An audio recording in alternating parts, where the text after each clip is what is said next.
ஒரு பள்ளியில் 10ஆம் வகுப்பில் இருக்கும் அனைவரும் நண்பர்களுடன் சந்தோஷமாக இருந்தார்கள். ஆனால் ராம் என்ற ஒரு மாணவன் மட்டும் எப்போதும் கடைசி பெஞ்சில் தனியாக இருப்பான். லஞ்ச் டைமில் கூட அவன் தனியாகத்தான் சாப்பிடுவான். அவன் ஆட்டிடியூட் காட்டுறான் என்று சக மாணவர்கள் நினைத்தார்கள். ஒரு நாள் அந்த பள்ளிக்கு ஒரு புதிய மாணவன் வந்தான். அவனுடைய பெயர் கார்த்திக். டீச்சர் அவனை அந்த லாஸ்ட் பெஞ்சில் உட்கார சொன்னார். அவன் மெதுவாக ராமிடம், ஹாய், உன் பேர் என்ன என்று கேட்டான். ராம் முதலில் சிரிக்கவே இல்லை, பேசவும் தயங்கினான். பிறகு மெதுவாக சொன்னான், என்னோட பெயர் ராம் என்று. அடுத்த சில நாட்களில் கார்த்திக் தினமும் ராமிடம் பேச ஆரம்பித்தான்.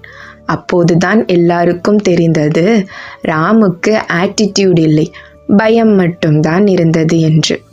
அவன் பேச தெரியாமல் இருந்தான். தனிமைதான் அவனை அமைதியாகவும் வைத்திருந்தது. சிலர் அமைதியாக இருப்பது அகம்பாவம் இல்லை, அது அவர்களுடைய காயம் மற்றும் பயமாக கூட இருக்கலாம்.